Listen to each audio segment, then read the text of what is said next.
Welcome to my complete beginner's guide for Gray Zone Warfare. I've been having a ton of fun with this game. I know a lot of people have been having performance issues, but still it has been a ton of fun. So the first thing I would say when hopping into the game is I would highly suggest doing your first 20 or so tasks in the joint operations, which is the PvE mode. And hear me out, there's a reason. I know you like PvP and we'll get to that. However, currently, in the normal warfare, your teammates can kill you with minimal repercussions. They can kill like one person for free and nothing happens. And if they kill a second person, they get kicked. But honestly, I still got killed like 5 times by my teammates, and it's very, very frustrating. In the PvE mode, you can't get killed by your teammates. And the reason that you would do this anyway is in the first zone where you're doing your first set of tasks, it is very rare to run into any PvP, especially right now when people don't have the far out LZs and they can't come to that first zone. So I would highly suggest just getting your first quest done in the PvE mode. And once you get to like quest number 20 or so, that's when you'll get LZs all over the map and you can switch over to the warfare. So you actually have some fun, get some PvP done. But honestly, until then, I would highly suggest doing the PvE mode. One last thing before we get into the game, there's a server selector right here, so you can change it if there's a queue or if you have high ping, whatever you want. And for factions, it doesn't really matter what faction you choose. From what I can tell, the tasks are the same. However, if you're a different faction from your friends, you can't play with your friends and there's no way to change your faction. I did read on Reddit that someone has found a solution by going into their Steam and enable Steam family sharing, and then you make another alt Steam account, basically connect the two through family sharing, and then you can have your own like Gray Zone Warfare profile on that Steam account, and basically you're able to join a different faction, and that way you can have like 3 different characters on 3 different factions. That's really tedious. I hope they just add like multiple characters or something. I'm not exactly sure how to fix that issue, but make sure that you're choosing the same faction as your friends. A couple other people have like refunded the game and then changed their faction, and then some other people have like submitted support tickets. They'll reset your account, but I think that the Steam family sharing is probably the best solution. I mean, making another Steam account will take like 5 minutes. Will be really quick. Okay, so we just got into the game. And just like any normal shooter, it has pretty much the same controls. You can go through them at your own leisure in the settings, but it's WASD to move, right mouse button to aim and stuff like that. So if you hit tab, you'll get this huge UI right here. And starting off with the map, let's explain this first. So basically you're at a base camp and there will be different LZs around the map, and you use helicopters to fly to those LZs. Starting off, I think you only get Bravo 1 and Bravo 2, but as you complete tasks, which we'll get into, you unlock them around the map, and that's how you're able to travel to far out things. And you actually have to travel to them. It takes travel time. I'd say it takes like 5 minutes to get up to these, so it's sort of annoying. I think that they should make the helicopters faster or something. It definitely is frustrating to take a long time to get to far out LZs, so I don't know if they'll change that or anything. But the way you actually go out on the map is you click on the LZ, and then you hit call transport, and then it'll say that, and then we'll have a helicopter come in, and the landing pads are over here in the back corner of the base. And basically it'll run over here and land, and then you can press F to hop on it, and then it'll take you to your LZ. And the way you get back to the base camp when you want to extract is whatever LZ you're closest to. If you click on base camp, there'll be a call transport, just like on these where you can call transport. You'll call the transport, and the nearest LZ, the helicopter, will come and pick you up, and there will be a countdown so you know how much time it takes. Something I would say is get used to calling your helicopter early, especially like Bravo 3. It can take like 3 minutes for the helicopter to get out there to pick you up. So while you're still doing your tasks in the town and you're close to Bravo 3, call in your helicopter and it'll come pick you up, and you'll get to the Bravo 3 right when the helicopter is getting there. It'll just save you a lot of time. So moving on from the map, I think that's about it. Oh, I guess, okay, you can also put down waypoints, which can be really helpful. They show up on your compass at the top. So if there's like a specific place you need to go on the map, that can be really helpful. Additionally, as you can see, it has its standard grid system. So it has coordinates, and these are very important because on some tasks, especially like the first one, it'll show what coordinates you have to go to do the task. So that is very important, especially if you're not like looking up task guides. You're going to need to use the coordinates to figure out where you need to go. So that's the map. Moving on to, oh, and then there's filters too, but they're not really that important. Just overview shows everything. Moving on to our character screen, it's like your standard Tarkov character screen. So if you're new to Tarkov, you have your inventory, your stash over here, and this is what your character has, and you can lose everything on your character if you go in and die. I won't get into like gun modding or anything in this video. I can do a separate video on that, but again, pretty standard. Nothing too much to say here. For healing, I haven't fully figured out all the healing yet. It's like pretty close, but gauze and bandages stop bleeds. Blood just gives you more blood. It's a little bit different than the Tarkov health system where you have blood, and if you lose enough of it, it's basically what kills you. You'll also run out of stamina and stuff, but you can give yourself blood transfusions. And then the serve kit, it'll say you're like injured in your health, and then you use the serve kit to get rid of injuries. And then the Ibelin gets rid of pain. It's a pretty standard painkiller.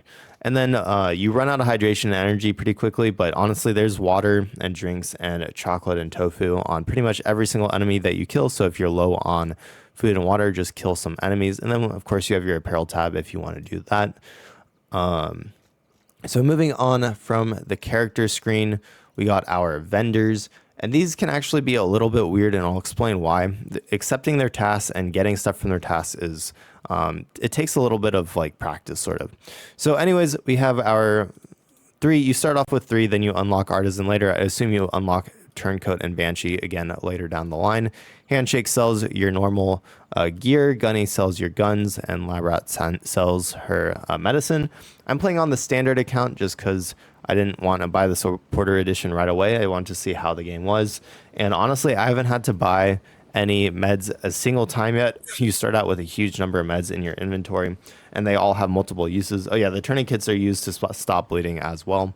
So I honestly haven't bought anything from any of the traders yet, just because when you finish your tasks, you get a bunch of stuff. So you accept your tasks here, and then you also hand over whatever you need to hand over. You have to go to the vendor tab and actually hand it over. You can't like be in your, if you go to your task tab, you'll also like theoretically be able to hand over stuff, but it won't work. So you have to go to the vendor tab, go to the vendor, hit task, and then hand it over. And it has to be in your inventory. It can't be in your stash. That's something to know. It's just a little wonky, like I said. And yeah, I mean, it's your pretty standard thing. These rewards, they don't automatically go into your stash. They go into your messages, again, just like Tarkov. And honestly, they don't run out of time. So I'm just keeping most of them in your messages until you need them. That's what I would suggest. I only bought the standard edition because I just wanted to test out the game first, see if I enjoyed it or not. So, and my stash is already pretty full. But these never run out of time. I confirmed with the mods on the Discord. So it's a great way to just stash your stuff until you need it. And that's what I've been doing. Something to note, once you finish one of the tasks that's further down the line, you will unlock a key holder.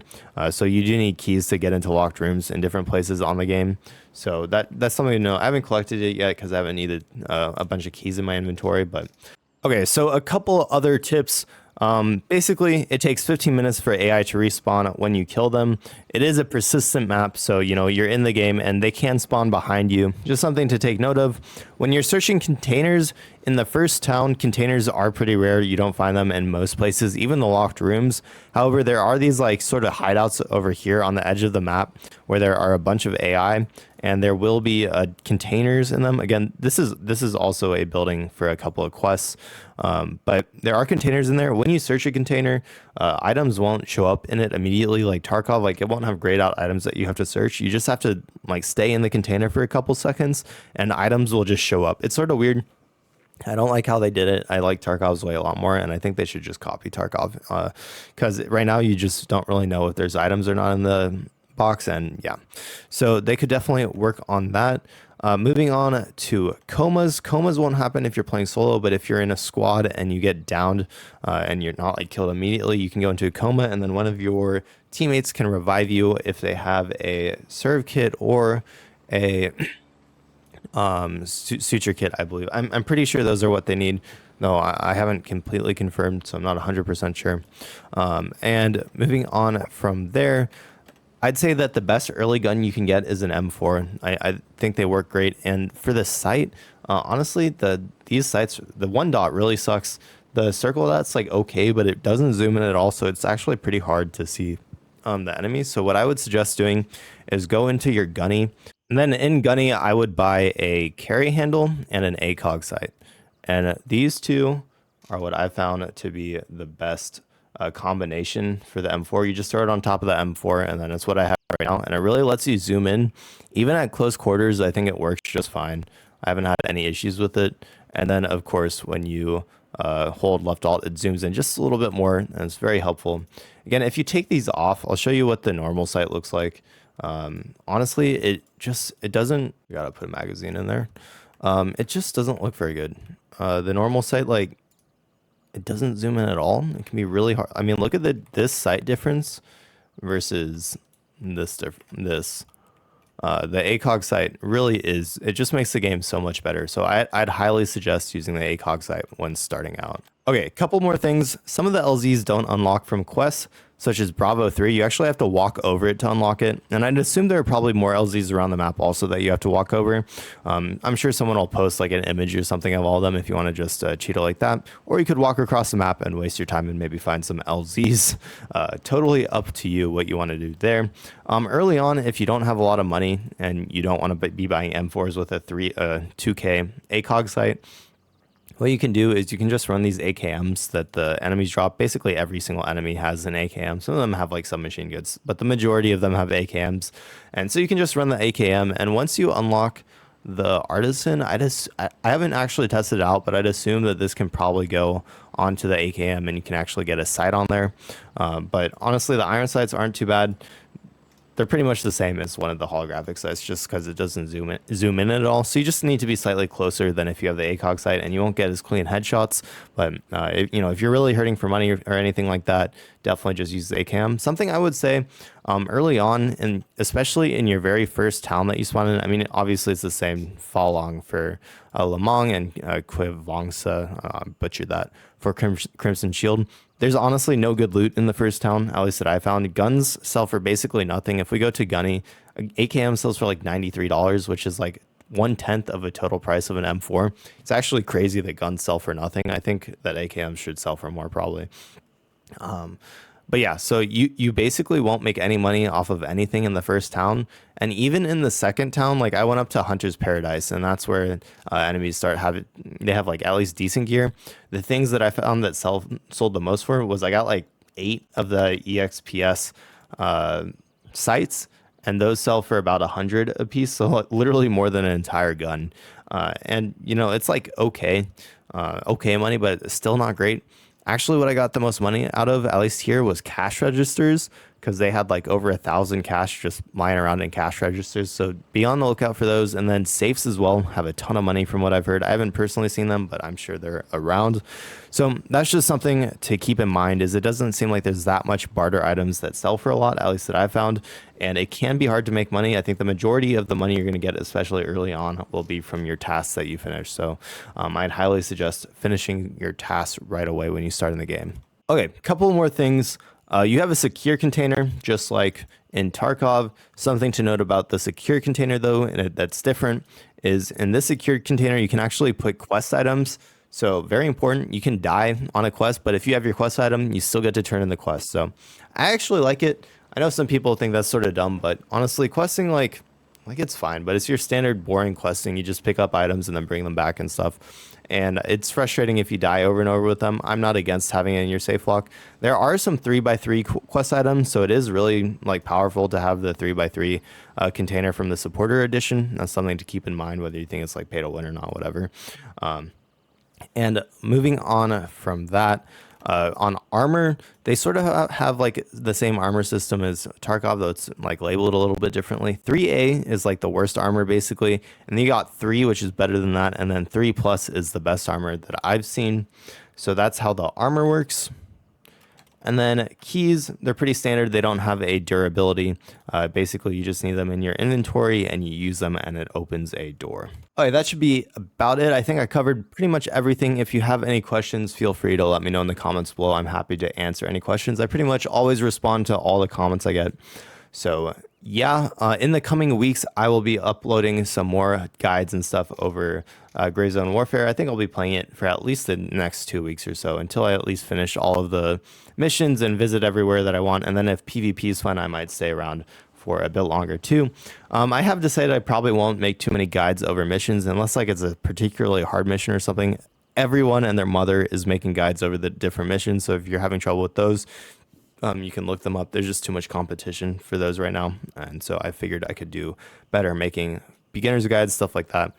But yeah, anyways, thank you so much for watching. I hope you found this helpful. Again, if you have any questions, feel free to ask. I'm happy to answer. And yeah, thank you for watching, and I'll see you next time. Oh, and I have a best settings guide, so if you're having performance issues, feel free to go watch that. I'll have it linked at the end of the video.